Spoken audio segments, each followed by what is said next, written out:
민수기 오늘 27장 11절부터 1절부터 11절까지 말씀, 민수기 27장 1절부터 한 절씩 같이 교독해 나갑니다. 요셉의 아들 므낫세가 가족에 므낫세의 현손 마길의 증손 길르앗의 손자 헤벨의 아들 슬로보앗의 딸들이 나왔으니 그 딸들의 이름은 말라와 노아와 호글라와 밀가와 디르샤라. 그들이 회막문에서 모세와 제사장 엘르아살과 족장들과 온 회중 앞에 서서 가로되 우리 아버지가 광야에서 죽었으나 여호와를 거스려 모인 고라의 무리에 들지 아니하고 자기의 죄에 죽었고 아들이 없나이다. 어찌하여 아들이 없다고 우리 아버지 이름이 그 가족 중에서 삭제되리이까? 우리 아버지의 형제 중에서 우리에게 기업을 주소서 하며 모세가 그 사연을 여호와께 품하니라. 여호와께서 모세에게 일러 가라사대 슬로보앗의 딸들의 말이 옳으니 너는 반드시 그들의 아비의 형제 중에서 그들에게 기업을 주어 얻게 하되 그 아비의 기업으로 그들에게 돌릴지니라. 너는 이스라엘 자손에게 고하여 이르기를 사람이 죽고 아들이 없거든 그 기업을 그 딸들에게 돌릴 것이요 딸도 없거든 그 기업을 그 형제에게 줄 것이요 형제도 없거든 그 기업을 그 아비 형제에게 줄 것이요 그 아비의 형제 다 같이 시작. 그 아비의 형제도 없거든 그 기업을 가장 가까운 친족에게 주어 얻게 할지니라 하고 나 여호와가 너 모세에게 명한 대로 이스라엘 자손에게 판결의 율례가 되게 할지니라. 하나님은 살아계십니다. 우리와 동행하십니다.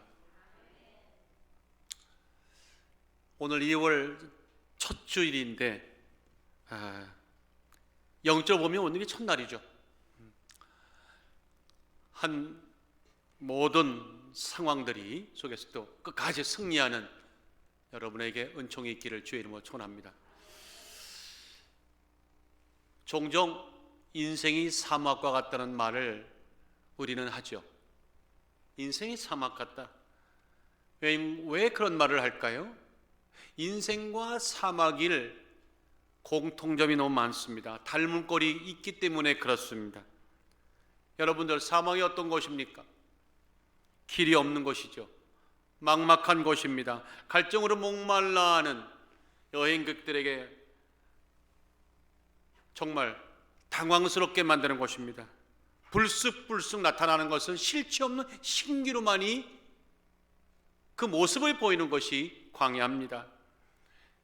여러분들 신기루를 죽으라고 쫓아가 보지만 결국 만질 수 있습니까? 아닙니다.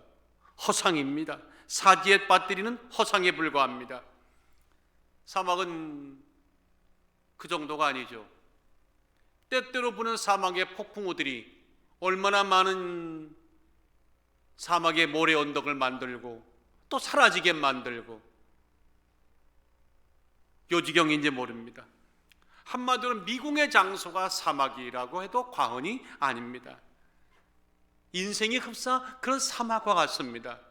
가도 우리가 측량할 수 없는 미궁과 같은 그러한 사막, 오늘도 인생의 사막에 걸어가시는 여러분들에게 하나님만이 은혜가 되시기를 예수 이름으로 축원합니다. 그래서 사막이 지나가는 순례자들에게는 달가울 리가 없습니다. 그런 달가울 리 없는 자들에게 프랑스의 소설가 생텍쥐페리가 한 이야기가 상당히 우리에게는 의미심장하게 들립니다. 다 같이 시작. 사막이 아름다운 것은 어딘가에 샘이 숨겨져 있기 때문이다. 사막이 그래도 아름다운 것은 어디엔가 우리가 모르는 바로 그곳에 오아시스, 샘이 있으므로 사막은 또한 우리에게 가치가 있다는 것입니다. 여러분들, 광야와 사막만 그럴까요? 인생의 사막도 다를 바 없습니다. 매한가지입니다. 정말 알 수 없는 이 사막과 같은 인생길을 걸어가면서 비록 메마르고 거친 인생일지만 인생이지만 어딘가 우리가 모르는 곳에 숨겨져 있는 오아시스가 있고 샘이 있어서 우리의 인생은 그래도 충분히 의미 있고 가치 있고 아름답다. 이 세상에 아름답지 않은 인생은 단 한 명도, 단 하나도 없습니다. 그렇다면 우리의 그와 같은 사막 같은 인생을 아름답게 하는, 가치 있게 만드는 그 셈이라는 것이 과연 무엇일까? 무엇이 오아시스인가? 오늘 본문을 통해서 그 해답을 오늘 발견하는 오늘 이 귀한 날 되시기를 주의 이름으로 축원합니다. 자, 오늘 본문은 민수기 27장입니다. 그런데 제가 오늘 36장을 말하고자 합니다. 먼저 36장, 민수기의 마지막 장이죠. 민수기의 마지막 장 36장에는요 뜻밖의 특별한 여성 5명이 등장합니다. 오늘 본문 27장 2절에도 나와 있지만 1절에도 나와 있지만 36장 11절에 나와 있습니다. 슬로보아스의 딸 5사람입니다. 말라, 디르시아, 호글라, 밀가, 노아입니다. 여기서 노아는 여러분들이 아시는 노아가 아닙니다. 발음만 같을 뿐입니다. 자, 민수기 36장이 굉장히 중요합니다. 마지막 장이지만 중요합니다. 왜냐하면 34장부터 시작해서 35장에 걸친 가나안 땅 입성에 따른 토지 분배 관련법의 종결 부분이 36장이기 때문에 아주 중요합니다. 그런데 그 36장의 마지막 장에 토지 분배에 관련한 법이 이제 끝나는 그 중요한 자리에 토지를 분배받을 해당자의 명단에 여성의 방금 말씀드렸던 여성 5명의 이름이 나오는 겁니다. 여러분들, 당신은 남성 문화의 중심의 사회였죠. 그런 남성 문화의 사회 속에서 딸들에게 재산 상속, 땅의 분배라고 하는 것은요, 이건 파격적인 일입니다. 오늘 여러분들 참 좋은 세상에 살고 계십니다. 아멘. 그 당시에는 따님들은요 꿈도 못 꿀 얘기입니다. 근데 도대체 그런 일들이 어떻게 일어났을까? 어떻게 가능했을까? 바로 그 가능했던 이유가 무엇인지가 오늘 본문 27장에 기록이 되어 있습니다. 그래서 오늘 27장은 36장의 해답이라고 해도 과언이 아닙니다. 이해가 되십니까? 자, 제가 분명히 지금 6명의 5명의 여성들을 얘기했을 때 그들은 슬로보아스라고 하는 사람의 딸이라고 분명히 말씀을 드렸습니다. 그 슬로보아스는 누굽니까? 므낫세의 6대 손입니다. 그런데 그 사람이 이제 1세대, 광야 1세대라서 죄로 인하여 광야에서 죽게 되고, 죽었는데 그 슬로보아스에게는 아들은 없었다는 겁니다. 딸만 5이 있었다는 겁니다. 여러분들, 아들이 없고 상속할 아들이 없고 딸만인 상태에서 죽는다는 얘기는요, 그 당시에는 무엇을 의미하냐면 그 죽은 사람의 존재가 삭제된다는 겁니다. 슬로보아스의 이름이 아예 없어져 버리는 겁니다. 죽음과 함께 사라짐을 얘기합니다. 딸들은 어떨까요? 얻는 게 없습니다. 그런 상태, 그런 상황 속에서 딸들에게는 어떤 상속 없습니다. 기업을 이룰 수도 없습니다. 고작 얻는다는 것은 뭡니까? 결혼할 때 지창금으로 가져가는 그 정도의 재산 정도는 허락받습니다. 그런데 그것도 결혼하고 나면 남편에게 지창금도 귀속이 되는, 그러니까 사실 남는 게 없습니다. 오늘 이 상황을 슬로보아스의 딸들은 이해를 할 수가 없었습니다. 납득할 수가 없다라는 겁니다. 왜 우리 아버지가 므낫세의 가족 중에서 이름이 삭제되어야 되느냐? 죽는 것도 안타까운데 왜 이름이 삭제되어야 될까? 그리고 왜 우리 딸들은 같은 자식인데 우리에게는 기업이라고 하는 거, 가나안 땅에 들어갔을 때에 그 약속의 땅에 땅 한 평 받을 수가 없다는 말인가 하고 그 부당함에 이제 그들이 모세에게 나가서 이 일을 제기하는 장면이 바로 오늘 본문 27장입니다. 이해가 되십니까? 그런데 그 일을 제기를 받은 모세가 그 이야기를, 그 사건을 하나님께로 청원을 가지고 갔더니 하나님이 그들의 청원에 대해서 아주 뜻밖의 결정을 내리셨어요. 아주 놀라운 응답을 주셨어요. 7절입니다. 슬로보아스의 딸들의 말이 옳으니라. 너는 반드시 그들의 아비의 형제 중에서 그들에게 기업을 주고 얻게 하되 그 아비의 기업으로 그들에게 돌릴지니라. 아멘. 하나님은 그 여인들에게 아버지의 기업을 돌려주라고 하나님께서 모세에게 명하십니다. 그리고 아예 그것을 계기로 삼아서 새로운 율례를 제정하십니다. 놀라운 일입니다. 이제까지 없던 새로운 제도를 만드셨습니다. 실로 파격적입니다. 당시로 보나 오늘로 보나 획기적인 사건입니다. 그 내용이 8절로 11절이에요. 잘 들어보세요. 너는 이스라엘 자손에게 고하여 이르기를 사람이 죽고 아들이 없거든 그 기업을 딸들에게 돌릴 것이요. 여기 딸님들 아멘 안 하십니까? 이거 영적으로 보셔야 됩니다. 아멘 하셔야 됩니다. 딸도 없거든 그 기업을 그 형제들에게 줄 것이요, 형제가 없거든 그 기업을 아비의 형제에게 줄 것이요, 아비의 형제도 없거든 그 기업을 가장 가까운 친척에게 주어 얻게 할지니라 하고, 나 여호와가 너 모세에게 명한 대로 이스라엘 자손에게 판결의 율례가 되게 할지니라. 아멘. 이 놀라운 새로운 판결입니다. 무자해서 죽은 경우에 딸에게 아들이 가야 할 몫을 주라는 겁니다. 이거 새로운 약속과 새로운 기업을 잇는 새 역사의 시작이죠. 누구 때문에? 누구로 인하여서? 오늘 이 일을 제기했던 슬로보아스의 5딸로 인하여 이런 놀라운 일이 벌어졌습니다. 여러분들, 이 사건을 재산상속의 사건이라고 법정으로 가는 느낌으로 받지 마십시오.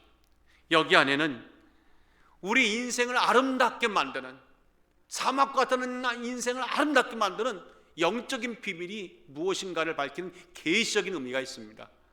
오늘 이 아침에 발견하시는 은혜가 있기를 주의 이름으로 축원합니다. 본문이 주는 핵심은 이겁니다. 믿음으로 내딛는 한 걸음이 사막과 같은 인생을 아름답게 만든다. 아멘. 바로 그것이요, 사막과 같은 인생 속에 숨겨진 오아시스요, 샘이라는 것입니다. 다 같이 한번 따라 하십시다. 믿음의 한 걸음. 물어봅시다. 이 슬로보아스의 딸들의 깊어가는 고민이 오늘의 시점으로 볼 때도 충분히 이해가 가시나요? 저는 충분히 이해가 간다고 생각합니다. 아버지 슬로보아스의 죽음과 함께 아비를 잃은 것도 마음에 큰 괴로움인데 모든 것이 다 뒤바뀌어버려 말았습니다. 한마디로 참담함입니다. 상속할 아들이 없기에 아버지 이름은 이제 가문에서 삭제가 되고 영영이 사라지는 겁니다. 존재 가치가 없어져 버리는 겁니다. 그리고 아버지가 일궈놓았던 모든 기업, 당연히 가나안 땅에 들어가 받아야 할 기업도 상속할 아들이 없다고 우리에게 주는 것이 아니라 가까운 친척에게 주고, 그녀들은 멀찌감히 바라보는 뜬구름 잡기를 해야 되는 이 부당한 현실과 맞닥뜨리게 됐습니다. 그래서 이 일을 제기했죠. 그때의 그녀들의 마음이 얼마나 답답했는지가 4절에 고스란히 나옵니다. 어찌하여 아들이 없다고 우리 아버지 이름이 가족 중에서 삭제되리까? 아니, 아들이 없다고 해서 어떻게 우리 죽은 아버지가 죽은 것도 속상한데 아버지 이름이 가문에서 영영이 사라질 수가 있습니까? 우리 아버지의 형제 중에 우리에게도 기업을 주소서. 우리는 어떻습니까? 우리가 받아야 할 기업, 우리 아버지가 받아야 할 기업 저에게도 주셔야죠. 우리가 자식인데 하고 이렇게 말하는 겁니다. 그런데 이렇게 말할 수밖에 없는 것이 이유가 있어요. 당시에는 기업 상속과 영토 분할은 각 지파에서 다 같이 20세 이상의 아들들에게만 이게 상속됐습니다. 이건 우리가 만든 법이 아닙니다. 26장 4절에 보세요. 여호와께서 애굽 땅에서 나온 모세와 이스라엘 자손에게 명하신 대로 너희는 20세 이상의 남자를 계수하라. 그리고는 51절 내려가 보면 이스라엘 자손의 계수함을 입은 자가 60만 1,730명이었더라. 60만 명이 20세 이상의 남자들라는 거예요. 그리고는 그 아래 뭐라고 말하냐면 여호와께서 모세에게 일러 가라사대 이 명수대로 20세 이상 남자 60만 명에게 명수대로 기업을 삼게 해라 이 나옵니다. 이게 하나님이 주신 명령이었습니다.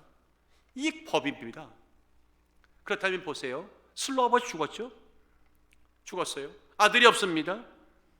그러니까 기업 받을 대상에서는 아무도 없는 겁니다. 아무도 없으니까 당연히 므낫세로 모든 기업이 돌아가고 딸들에게는 아무것도 돌아올 것이 없다는 겁니다. 여러분들, 기업이 돌아올 기업이 없다는 것도 너무 속상하지만 이름이 사라진다는 거, 여러분들 이름이 사라진다는 건 얼마나 서글픈 일입니까? 이름이 사라진다고 하는 것은 자신의 존재가 이제 이 땅에 없다는 거 아닙니까? 삭제됐다는 거 아닙니까? 딸들은 아버지의 이름이 사라지면서 존재가 사라지고 슬로봇이라고 하는 가문이 없어지는 것이 너무나 이해할 수가 없는 겁니다. 그래서 금기를 깨고 모세 앞에 나가가지고 지금 이것이 부당하다고 말하는 겁니다. 그런데 그 모세 옆에 누가 있습니까? 제사장이 있습니다. 족장이 있습니다. 온 회중이 있다고 그랬어요. 여러분들, 온 회중이 있다고 그랬어요. 온 회중이란 말은 200만 명이 넘는 모든 사람들이 이가 너무 뜻밖의 청원이라서 모두가 다 모여서 그녀들이 하는 이야기를 듣고 있더라는 얘기입니다. 그런 자리입니다. 회막문 앞에서 200만 명이 모여서 모든 사람들이 어떤 처분이 나올까 귀를 기울이는 그런 엄중한 자리입니다. 인구의 계수에도 들지 못했던 여인들이 하물며 모세에게 나와서 그것도 자신의 기업을 달라고 하는 이 율법에 어긋나는 제도가 틀렸다고 말하는 변혁을 요구하는 이 놀라운 일을 벌이고 있다는 겁니다. 이 오늘날 말하면 이해가 안 되지만요, 수천 년을 거슬러 올라가 생각하면 이건 대단히 위험한 청원입니다. 대단히 위험합니다. 대단한 몸입니다. 전례가 없습니다. 잘못 비춰지면 뜻이 좋았다 하더라도 그 당시에 유대 사회 그 공동체에 대해서 반항하거나 반기를 드는 아주 위험한 체제에 대한 항명으로 비춰줄 수 있어서 이 여인들의 청원은 다 같이 너무 위험하다. 위험한 겁니다. 한마디로 바꿔볼까요? 위험하지만 그래서 어마어마한 용기, 아주 어마어마한 용기가 없으면 안 되는 그들의 청원입니다. 우리는 성경을 읽거나 우리 믿음 생활에서 결과만을 가지고 얘기할 때가 많죠. 아브라함이 복을 받았대요. 이삭이 복을 받았대요. 슬로보의 딸들이 드디어 기업을 받았대요. 라고 결과만을 갖고는 막 거기서 왈가왈부합니다. 그런데 진짜로 우리가 관심 가져야 될 것은 그 결과가 만들어지기 전까지 얼마나 고뇌하고 얼마나 갈등하고 얼마나 씨름했고 그 속에서 얼마나 믿음으로 흔들리지 않게 갖는 그 실제 이야기, 살아있는 이야기, 비하인드 스토리가 정말 중요합니다. 여러분들이 오늘 교회 오셔서 예배 드리는 것만 우리는 얘기하면 안 됩니다. 이 자리까지 오기까지 결단과 갈등과 모든 것들을 그 과정들이 그게 살아있는 이야기입니다. 살아있는 현장에서 살아있는 이야기로 여러분들 매일 영적 살아계시길 주의 이름으로 축원합니다.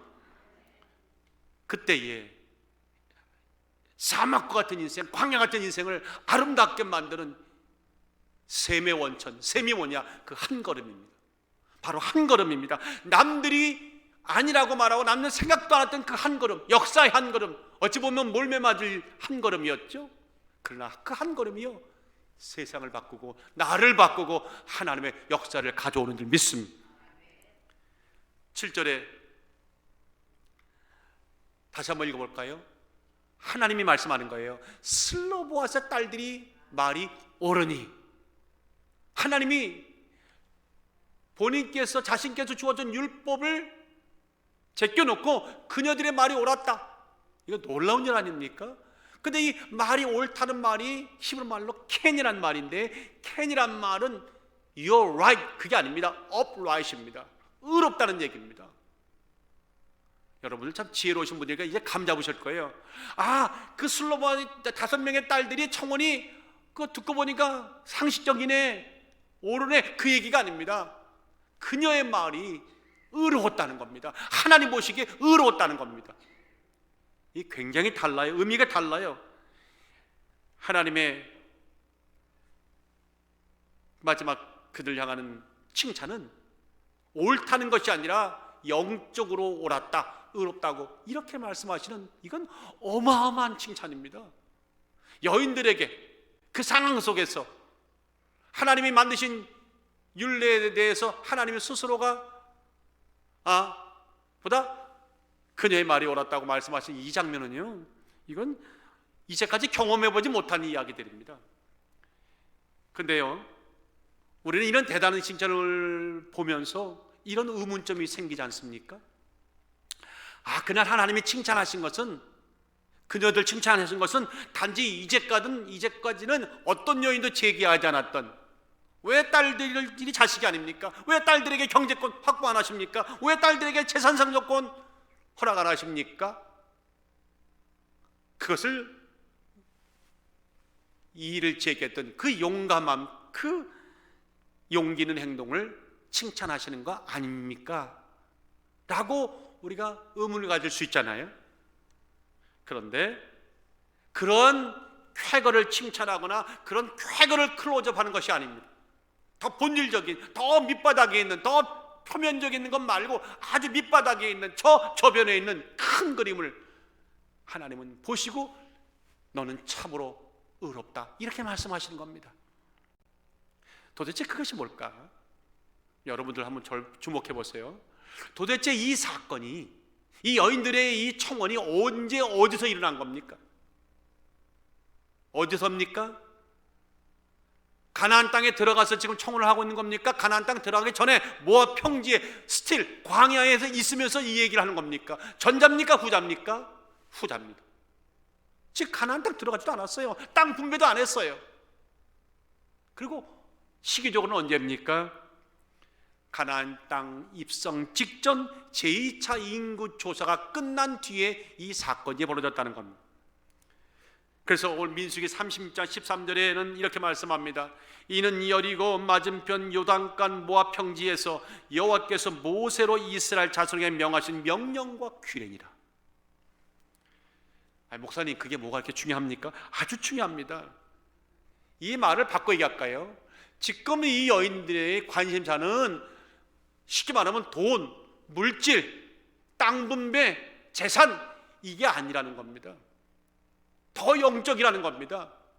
가나안 땅에 들어가서 약속하신 하나님의 땅에서 약속하신 하나님의 자란 백성으로서 살아가는 존재와 임무와 역할에 대한 거, 그거 우리에게도 달라는 얘기입니다.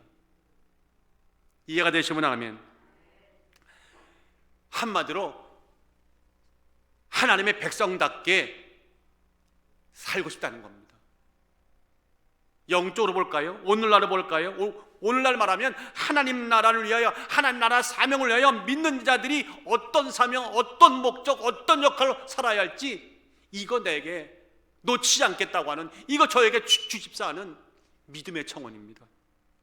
그래서 오늘 여러분들 이 문제를요, 돈과 관련된, 재산과 관련된 걸 보면 안 됩니다. 이건 영적인 얘기하고 있는 겁니다.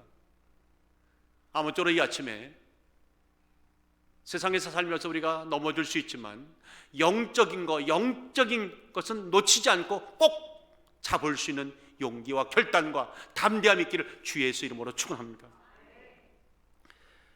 이런 슬로보아스의 딸들의 믿음은 특별히 여러분들 2절에서 역력히 드러납니다. 2절을 제가 읽어보겠습니다. 그들이 회막문에서 모세와 제사 엘르아살과 족장들과 온 회중 앞에 서서 가로되. 자, 이 딸들이 어디로 나갔다고 그랬습니까? 회막문. 다 같이 회막문. 이 회막문이요, 이게 핵심 단어입니다. 그녀들이 회막문에 갔다는 이야기를 여기다가 2절에 기록한 것은 그녀들이 어디서 청혼했느냐 그 장소를 알려주는 그런 일반적인 기록이 아닙니다. 회막문이 갖는 아주 특별한 영적인 의미가 있어요. 누구에게는? 이스라엘 백성들에게는. 그래서 의도적으로 지금 모세가 민수기를 기록할 때 회막문에 나왔다는 사실을 이렇게 강조하고 있는 겁니다. 저기 보세요. 뭐라고 나옵니까? 회막문은 하나님이 임재하시는 곳입니다. 회막문은 하나님께 드리는 번제를 드리는 곳입니다. 회막문은 하나님과 만남과 교제가 이루어지는 거룩한 장소입니다. 보셨죠? 저기가 회막문입니다. 그 상징적인 의미인 거예요. 바꿔 말할까요? 그 슬로보아스의 딸들이 어디로 나갔다는 그 얘기하는 게 아니라 그녀들의 마음의 중심이 어떠하고 그녀들의 마음은 어디를 향하고 있고 그녀들은 누구와 거룩한 교제를 나누기 원하고 어떤 믿음의 색깔을 가지고 있었냐를 지금 의도적으로 우회적으로 얘기하는 것입니다. 이해가 되세요? 정말로 놀라운 일이에요.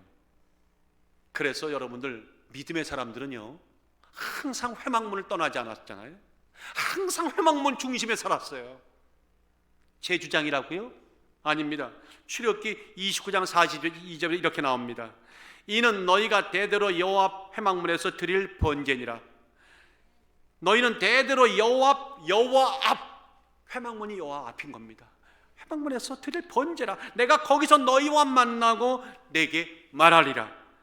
뿐만 아니라 출애굽기 33장에 뭐라고 말씀하냐면 모세가 항상 장막을 치하여 진 밖에 서서 진과 멀리 떠나게 하고 회막문이라 이름하니 여호와를 앙망하는 자는 다 진 바깥 회막으로 나아가매. 믿음의 사람들은요 회막문을 떠나지 않았습니다. 이거 상징적인 의미입니다. 하나님 계신 곳을 떠나지 않고 계속 교제가 이루어졌다는 겁니다. 이해가 되십니까? 출애굽기 33장 9절에도 모세가 회막문에 들어갈 때 구름 기둥이 내려서 회막문에 서며 아멘 여호와께서 모세와 말씀하시느니라. 저곳에 모세가 이러니까 구름 기둥이 임재했다는 겁니다. 그래서 방금 말씀드렸잖아요. 회막문은 슬라브와 딸들의 영적 중심, 어디에 머무는지, 누구를 향하는지, 어떤 색깔인지 그 실체를 드러나는 구절이다. 이름하여 믿음의 공개적 커밍아웃이죠. 나는 이렇게 살겠다는 겁니다. 나는 이 중심을 살겠다는 거예요. 누가 뭐래도 나는 하나님 믿음을 바라보는 예수의 중심을 살겠다는 겁니다. 오늘 이 멋진 은혜가 꼭 여러분에게 있으시기를 주의 이름으로 축원합니다. 서로 마주 보시고 당신이 머무를 곳은 영적 회막문 하나님인 곳입니다. 시작. 당신이 머물 곳은 영적인 회막문 하나님이 계신 곳입니다. 그런 영적인 일을, 그런 영적인 여인들의 이 움직임을 모세가 왜 몰랐겠습니까? 그래서 모세가 감동을 받은 것입니다. 오죽하면 그 말도 안 되는, 그 당시에 말도 안 되는 청혼을 가져왔을 때 이거는 하나님의 율례의 율법에 어긋나는 거야, 가! 했던 것이 아니라 스스로가 모세가 발벗고 나서 가지고는 그 청혼을 들고 하나님께 나가 적극적으로 하나님께 아뢰입니다. 목사님, 그런 말이 어디 있습니까? 있습니다. 5절에 있습니다. 5절 한번 다 같이 읽어봅시다. 짧으니까 시작. 모세가 그 사연을 여호와께 품하니라. 품하다. 여러분들, 이게 품하다란 말 참 옛날 말이잖아요. 이게 히브리 말로는 카라브란 말인데, 카라브란 단어는 어떤 단어냐면 가까이 가져가다. 가까이 가져가다예요. 그러면 직역해 볼까요? 그대로 모세가 그녀들의 사연을 여호와께 가까이 가져가자는 얘기예요. 가까이 가져가자는 얘기는 돕겠다는 겁니까? 안 돕겠다는 겁니까? 이거 돕겠다는 겁니다. 적극적으로 하나님, 이 여인들의 이 믿음의 행위가 저는 옳다고 생각합니다 라고 하나님께 고하고 있는 것입니다. 아무리 위험한 모험일지라도 선든 내미는 때를 따라 우리의 믿음의 한 걸음이 하나님 마음을 녹이고 하나님을 기쁘게 하고 아무도 도울 자 없는 가운데 사막 같은 인생 속에 돌 모세 같은 존재를 만들어 오는 것입니다. 그러므로 사람을 쫓아가면 사람을 잃어버리지만 믿음을 쫓아가면 사람도 얻을 수 있습니다. 꼭 여러분들 하나님 앞에 믿음의 삶을 사시기를 주의 이름으로 축원합니다. 야고보 4장 8절에 그러므로 뭐라 말씀합니까? 하나님을 가까이 하라. 그리하면 너희를 가까이 하시리라. 시편 7편에 뭐라 말씀합니까? 하나님께 가까이 함이 내게 복이라. 내가 주 여호와를 나의 피난처로 삼아 주의 모든 행사를 전파하리이다. 여호와를 가까이 하는 것이 복입니다. 오늘 예배를 드리는, 가정에서 예배를 드리고 이곳에 예배를 드리는, 또 처소에서 예배를 드리는 모든 하나님의 백성들은 그러므로 복 있는 자입니까? 복이 없는 자입니까? 복 있는 자입니다. 복 있는 자입니다.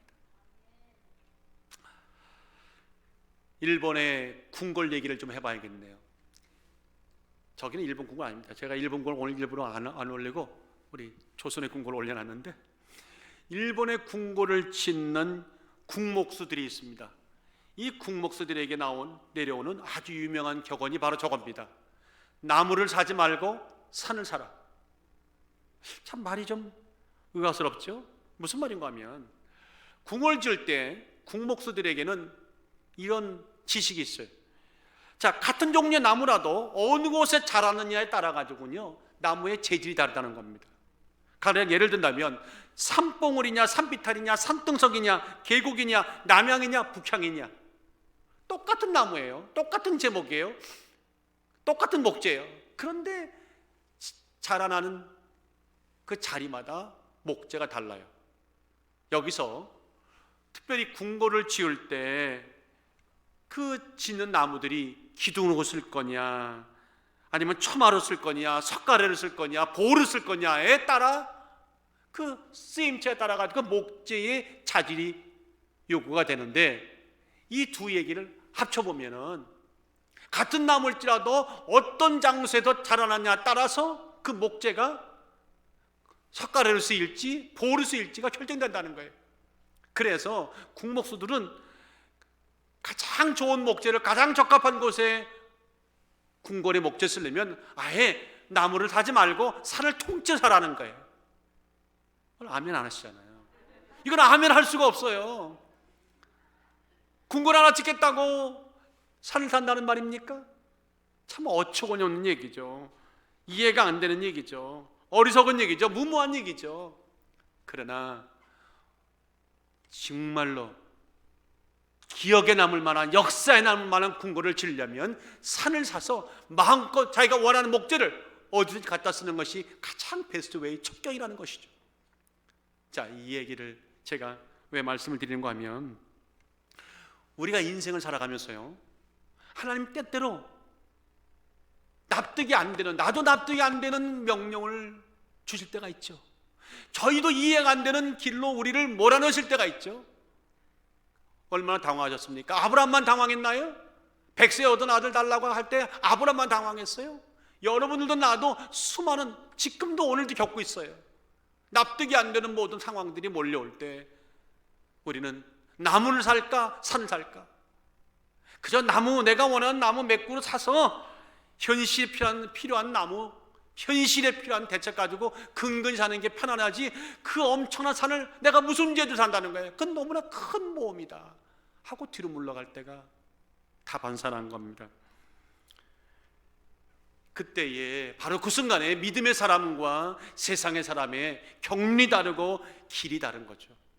설사 이해가 안 되고 납득이 안 되지만 산을 사야 한다고 하는 그것이 믿음의 길이라면 목숨 걸고 산을 사기 위해서 첫 발을 디디는 그 결정, 그 결단, 그 용기가 세상을 바꾸고 우리의 문제를 해결하는 줄 믿습니다. 우리가 비록 보지 못하는 거대 담론이 하나님께 있음을 아는 자가 취할 마땅한 믿음의 행위죠. 오늘 이 아침에도 그런 역사, 슬로보아스의 딸들처럼 이런 믿음의 한 발을 꼭 디디시는 은혜가 있기를 주의 이름으로 축원합니다. 자, 그러고 나면 어떤 일이 벌어질 줄 아세요? 결과는요, 참으로 놀라운 결론이 오는 겁니다. 하나님이 그의 딸들의 말이 옳다, 의롭다고 하듯이 머지않아 그것이 가장 위대한 선택이었구나. 그리고 우리가 가는 밟는 땅이 그 시대의 중심이 되고, 우리가 하는 모든 이야기가 세상 사람에게는 간주로 들리고, 우리의 인생을 삭막했던 인생이 참으로 아름다워지는 놀라운 일이 일어나게 될 것입니다. 그걸 여러분이 목격하게 될 것입니다. 우리 교회가 보게 될 것입니다. 지금은 볼품없고 지금은 틀린 것 같지만 반드시 믿음의 결단은 최종적으로 의로운 결론으로 이제 변화가 될 것입니다. 그래서 7절에 아까 뭐라고 그랬어요? 슬로보아스의 딸들이 오르니 너는 반드시 그들의 아비의 형제 중에서 그들에게 기업을, 아비의 형제들이 가졌던 기업을 다시 돌려줘라. 그리고 딸들에게 그 기업이 있게 하라. 믿으시면 아멘. 이렇게 말하고 나니까 이제는 그 한 걸음이라는 것이 정말 한 걸음이 아니었구나를 이제 공감하게 되는 겁니다. 인생에서 그 한 걸음은 단지 한 걸음이 아닙니다. 누구와도 좁혀줄 수 없는, 세상 사람의 발걸음과는 절단코 좁혀줄 수 없는 현격한 믿음의 한 걸음이죠. 믿음의 엄청난 간격과 엄청난 차이와 엄청난 경륜이 달라지는 그런 한 걸음이죠. 세상 사람이 비아냥거리는 그때에도 그 믿음의 한 걸음을 내디딜 때, 고작 한 걸음이라 말하지만 한 걸음이요 믿음의 분수령이 되는 줄 믿습니다. 탁월함과 부족함을 구별하는 영적 가늠자가 되는 줄 믿습니다. 앞서느냐 뒤처지느냐를 가르는 결정적인 팩터가 됩니다. 오늘 우리가 조금 더디 간다 하더라도 패배자가 아닙니다. 끝에는 우리가 먼저 가 있을 겁니다. 믿음으로 살겠다고 먼저 내 생명을 던지고 나면 죽고자 하는 자들에게는 사는 역사가 분명히 우리에게 찾아오는 줄 믿습니다. 그런 자들에게 주시는 이 놀라운 칭찬이 과연 슬로보아스의 딸들에게만 있었겠느냐? 아닙니다. 여기 계신 장로님, 안수집사님들, 권사님, 집사님들 모두 성도들에게 함께 주어지는 하나님의 약속입니다. 독일의 14세기의 그 사상가 토마스 아켄피스가 한 말이 그래서 오늘 우리는 귀담아 들어야 할 필요가 있습니다. 이렇게 말합니다. 지금이야말로 일할 때다. 지금이야말로 싸울 때다. 지금이야말로 나를 더 훌륭한 사람으로 만들 때다. 믿으시면 아멘. 내일이 아닙니다. 오늘 싸워야 되고, 오늘 내가 훌륭한 사람으로 변화되는 그 시점에 내가 놓아야 되겠고, 오늘 은혜를 사모하고 말씀 안에서 첫 발을 디디는 용기, 잘못된 것도 인정하는 것도 큰 용기요, 칭찬받을 용기입니다. 오늘 그런 이 아침 꼭 되셨으면 좋겠습니다. 우리 옆에 분들에게 지금이 싸워야 할 때입니다. 시작. 지금이 싸워야 할 때입니다. 그런가 하면 오늘 본문의 말씀 보니까 이런 은혜가 있습니다. 먼 미래를 향한 하나님의 언약에 집중하는 뜨거운 시선이야말로, 그 뜨거운 시선, 뜨거운 용기야말로 하나님이 보시는 사막에 숨겨진 샘이다. 우리의 시각이 말입니다. 오늘, 내일, 고작 한 달이 아니라 먼 미래를 향한, 가장 먼 미래는, 가장 멀지만 가장 가까운 미래는 사실 천국이죠. 그 천국까지 우리의 시선이 미칠 정도의 뜨거워지고 열망이 섞게 한다는 겁니다. 아멘. 저는 오늘 4절을 다시 한번 그런 의미에서 보게 됐습니다. 어찌하여 아들이 없다고 우리 아버지의 이름이 그 가족 중에서 삭제되리까? 우리 아버지의 형제 중에서 우리에게 기업을 주소서. 여러분들, 슬로보아스의 그 딸들이 원하는 자신들의 기업, 제가 미리 말씀을 드렸잖아요. 언제 달라는 겁니까, 여러분들? 지금 이 기업을 언제 달라는 겁니까? 지금 당장 달라는 겁니까? 아니면 가나안 땅에 이제 입성한 후에 땅을 분배할 때 달라는 겁니까? 지금입니까? 나중입니까? 지금? 이거 실제로 나중에 달라는 얘기잖아요. 받는 건 나중에 받는 거예요. 지금은 아직 가나안 땅 밟지도 않았어요. 아직 모압 땅이에요. 그런데 지금부터 앞날에 있어야 할 얘기를 끌고 와가지고 지금 해결해 달라는 겁니다. 여러분들, 내일 일은 난 알아요, 난 몰라요. 모레일 일은 난 알아요, 난 몰라요. 몰라요. 오늘 어저께 주무셨고 오늘 일어났으니까 오늘도 주무시면 내일 일어난다고요? 몰라요. 죄송합니다. 위험한 마음 들여서. 굿나잇이요? 굿나잇 될지 밴나잇 될지 아무도 몰라요. See you tomorrow? See you tomorrow가 될지 See you in the heaven일지 아무도 몰라요. 내일도 모르는 판에 미래적인 사건을, 그 땅의 분배 사건을 지금 해결해달라고 말하는 이 여인들의 이 전심이요, 이 시선이요 달라요.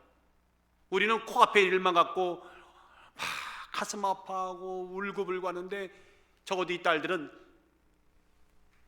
한 건 더 나가서 가나안 땅에 들어갔을 때에, 즉 미래를 향한 하나님의 언약에 집중하고 있습니다. 거기에 모였던 수많은 200만 명들이 그 말 듣고는 좀 다르네 느꼈을 거예요. 그 사람들이 어땠습니까? 툭하면 못 살겠네, 툭하면 뭐 먹을 게 없네, 툭하면 마실 물이 없네, 불평하던 사람들이 그 앞에 드글드글합니다. 그런데 코앞에 진상인데 자기들은 지금 먼 미래를 향해서 하나님의 그 언약을 가나안 땅 들어가기 전에 지금 확보해달라고, 확증해달라고 말하고 있는 이 여인들의 이 행위가, 이 요구가 너무 달라요. 시선이 달라요. 시선의 각도가 달라요. 현재가 아닙니다. 내일입니다. 비록 오늘 현실을 살지만, 비록 오늘 제가 페이프에 살고 있지만, 나의 꿈과 나의 가야 할 곳과 나의 열망은 이미 벌써 저 하늘나라에 가 있는 이런 모습이에요. 아무쪼록 오늘 아침에 영적인 나이는 늘 여러분들 젊어지시길 주의 이름으로 축원합니다. 세상의 나이는 들어가더라도 영적인 나이는 젊어져서, 영적인 나이가 젊어진다고 하는 것은 항상 시각이 앞에만 보는 것이 아니라 10년, 20년 내 일생 앞에 가서 펼쳐지는 하나님의 언약을 향해 뜨겁게 여러분을 모아지는 거예요. 어떤 두 남녀가 처음 만났는데 그 남자의 시선이 너무 뜨거워서 그 시선에 반해갖고 결혼했다고 하는 여성분들도 있어요. 모름지기 시선은요 뜨거워야 돼요. 이길 걸 타야 돼. 그냥 저 시선이 그냥 메가리가 한 없어가지고는 뜬 건지 감은 건지 매력 없어요. 사랑하는 여러분들이요, 언약의 미래를 향한 믿음의 날개듯이 한가득한 오늘 이 아침 예배 되시기를 주의 이름으로 축원합니다.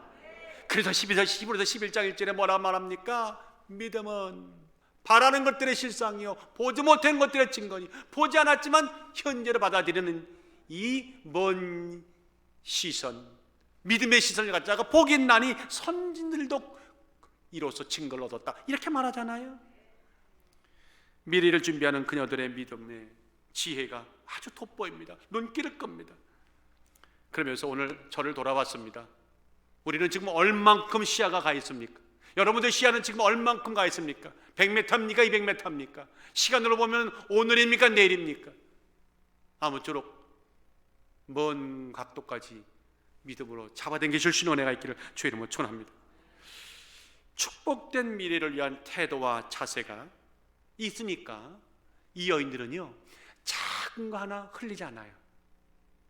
작은 거 하나 흘리지 않고 도리어 그 작은 것 속에서 얼만큼 성실하게 살아왔는가, 믿음으로 살았는가 것을 클로즈업해서 미래를 향한 명분과 담보를 내놓습니다. 이게 무슨 말입니까? 굉장히 어렵게 말씀하시네요. 3절을 봅시다. 한번 다 같이 찾아보세요. 여기 보세요. 시작. 우리 아버지가 광야에서 죽었으나 여호와를 거슬려 모인 고라의 무리들에게 들지 아니하였고, 여기까지만요. 지금 모세에게 나와서 말하는 거죠. 꼭 하나님 앞에 나와서 말하는 거냐? 동일한 겁니다. 왜 우리 아버지 이름이 삭제돼야 됩니까? 우리 아버지가 광야 1세대라서 그 1세대처럼 죽게 된 것은 사실이지만 우리 아버지는요 적어도 고라의 무리 속에 들지 않았다는 겁니다. 여러분들, 아비가 광야에서 죽었지만 반역의 괴수 고라와 그 추종주들의 무리에 결국 들지 않았다는 것을 굉장히 강조하는 거예요. 왜? 이 사실이 자신들이 아버지에 대해서 또한 자기에 대해서 받을 기업에 대한 청원과 그 모든 의의 제기에 정당성과 명분이 있다는 겁니다. 자, 여호와를 거스른다는 저 말이요, 알 야훼라는 말인데, 알 야훼라는 말은 영어 성경에 보니까 against the Lord 했더라고요. 근데 사실 그보다 더 깊은 의미예요. against the Lord, 하나님께 반대하여, 그 얘기가 아니라 원래 뜻은 하나님 위에 쓰다는 겁니다. 여러분들 어릴 때, 우리가 어릴 때, 아주 어릴 때 할아버지의 배 위에서 딱 올라가면 할아버지가 기뻐하던가요? 이런 버르장머리 없냐고 턱 쳐버리잖아요. 즉 그 얘기하는 거예요. 고라의 자손들이 그 당시에 모세와 아론의 권위에 인정하지 않아 우리도 리더 지도자라고 껍질거리고 일어났는데, 하나님 보시기엔 그게 그 정도가 아니라는 거예요. 하나님 배 위에 올라가서 하나님 위에 서보겠다고 하는 아주 폐역한 행위였다고 하나님 보시는 거예요. 그런데 이 여인들이 말하기를 우리 아버지는 그러지 않았다는 겁니다. 그래서 이름이 삭제될, 죽었다 하더라도 이름이 삭제되면 안 된다는 겁니다. 그래서 그런 아버지의 딸이기 때문에 저희도 기업받아야 정당하다는 겁니다. 참, 이런 딸이 있으면 행복하실 것 같지 않아요? 딸들이요, 작은 거 하나 흘리지 않고 그 작은 거 하나 속에서 믿음으로 살아왔던 이야기를 하나님께 내용으로 우리가 구원받아야 할 명분으로 하나님 앞에 내놓는 거예요. 이런 생각이 있는 사람들은 아까도 얘기했지만, 방금 얘기했지만, 먼 시선, 천국의 시선을 갖고 살기 때문에 작은 거 하나도 이렇게 주밀하게 살펴서 하나님께 내어놓습니다. 아무쪼록 그런 은혜가 있기를, 그런 용기가 있기를 주의 이름으로 축원합니다. 하나 더 말씀을 드릴게요. 이 기업에 관련하여서, 그러면 이 여인들이 가나안 땅에 들어가서 기업을 이제 받아야 될 거 아닙니까? 받았을까요? 안 받았을까요? 받지 못했습니다. 결국은 받는데, 세상에 땅을 분배하는 여호수아 17장에 가보세요. 여호수아 17장에 가보니까 백성들이 땅을 분배하는데 이 5딸을 살짝 뛰어넘었어요. 이 딸들이 거기서 어떤 결정을 했을 것 같아요? 지난번에 내가 못 모르고 가서 모세 앞에서 큰 정을 했는데 이젠 못해. 한 번이면 좋고 두 번은 잘못하다가 내가 죽을 수 있어. 그랬겠나요? 여호수아 앞에 나가서 꾸짖듯이 그 과거에 저 가나안 땅 들어오기 전에 모압 평지에 있던 일을 상기를 시키며 땅을 달라고 말해요. 여호수아 17장 3절에 보니까, 잘 들어보세요. 헤벨의 아들 길르앗의 손자 마갈의 증손 므낫세의 현손 슬로밧은 아들이 없었고 딸뿐이요. 그 딸들의 이름은 말라와 노아와 호글라와 밀가와 티사라라.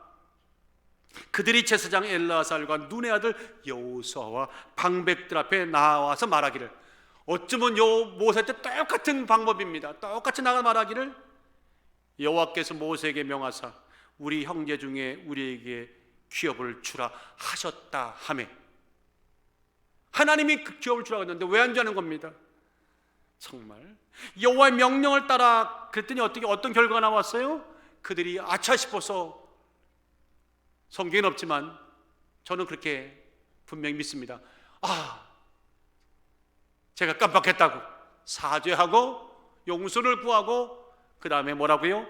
여호와의 명령을 따라 그들에게 기업을 그 형제 중에서 주므로. 아멘. 믿음의 사람은 행동이 처음이나 끝이나 같아야 돼. 모세와 족장들과 제사 앞에 나가서 믿음의 행위를 했던 그 여인이라면 여호수아 앞에 그날 분배받는 날에도 이행이 안 될 때 믿음으로 나갈 수는, 그래서 똑같은 거예요. 시각이 먼 시각으로 살아가는 사람들, 믿음의 시각으로 살아가는 사람들은 이와 같은 행동이 일치가 됩니다. 아무쪼록 여러분들 이런 용기가 있기를 주의 이름으로 축원합니다. 근데 이런 용기가 쉬운 건 아니죠. 여러분, 믿음으로 용기 있게 산다는 거 쉬운 얘기입니까? 쉽지 않아요. 한번 물어봅시다. 용기라는 말이요, 두려움이 있는데 두려움을 못 느낀다는 겁니까? 두려움을 느끼는데도 발걸음을 내딘다는 말입니까? 두려움을 느끼는 거잖아요. 껄끄러운 상황이 있어요. 안 되는 상황이 있습니다. 그럼에도 불구하고 다 알고 있지만 그럼에도 불구하고 한 발짝 내미는 거죠. 제가 이 얘기를 왜 드리는 거 하면 이분을 한번 보세요. 세계 1차 대전 때 미국의 전설적인 인물입니다. 에디 리켄베이커, 이 조종사인데요. 이분이 26번 공중전을 해서 대승을 거둬서 미국에서 그 메달 오브 오너, 명예훈장 받은 사람입니다. 아주 유명한 조종사입니다. 공중전이 300시간 이상을 300번 전투 비행 가운데 26번 공중전에서 전승을 거둔 사람입니다. 그래서 국가에서 훈장을 줬던 놀라운 사람이에요. 그러나 어느 날 기자가 물었대요. 출격 명령 떨어지고 비행기 몰고 함선을 떠날 때마다 두렵지 않았느냐? 안 두려웠습니다 말했을까요? 정확히 말했어요. 그래서 우리 안 믿었을 거예요. 정말 두려웠대 고백했습니다. 두려웠습니다 말해놓고 나서 그 다음 말이 참으로 의미심장한 말을 하는 겁니다. 용기란 하기 두려운 일을 하는 것이 용기입니다. 두렵지 않으면 용기가 생길 수도 없습니다. 두렵지 않은 사람은 용기가 없대요. 그건 거짓말이라는 거예요. 두려운 것이 사실이라는 거죠. 그 두려운 가운데도 한 발을 디디는 바로 그것이 진짜 용기다. 아무쪼록 오늘 슬로보아스의 이 딸들의 용기가 그와 같을진데 오늘 우리가 믿음으로 다시 한번 도전받는 이 아침 되기를 주의 이름으로 축원합니다. 결론을 내겠습니다. 인생은 사막과 같죠. 너무 달문거리입니다. 막막한 사막 속에서 이 불편한 모든 일들을 통해 우리는 낭망하고 좌절할 때 있지만 그럼에도 불구하고 우리가 승리하고 이 사막과 같은 인생이 아름다워지고 값어치 져지고 참으로 소중해지는 것은 거기에 숨겨진 오아시스가 있기 때문에 그렇습니다. 과연 오늘 본문은 우리에게 그것이 무엇이라고 말씀합니까? 두 가지를 말씀합니다. 믿음으로 용기 있게 내걷는 그 걸음이, 그 한 걸음이 인생을, 사막 같은 인생을 아름답게 한다. 그런가 하면 먼 미래를 향한 하나님의 언약에 집중하는 뜨거운 시선, 그 열망이 결국은 우리를 힘있게 만드는 오아시스요 샘일 것이다. 아무쪼록 2월 여러분들 또 평생 내딛지 못했던, 가보지 못했던 그런 시간들과 그런 역사 속에 또 걸어가실 텐데 아무쪼록 어떤 문제와 어떤 환경 속에서라도 믿음의 한 발자국 잊지 마시고 성령님 의지해서 승리하시는 2월 우리 모든 생애가 되시기를 예수님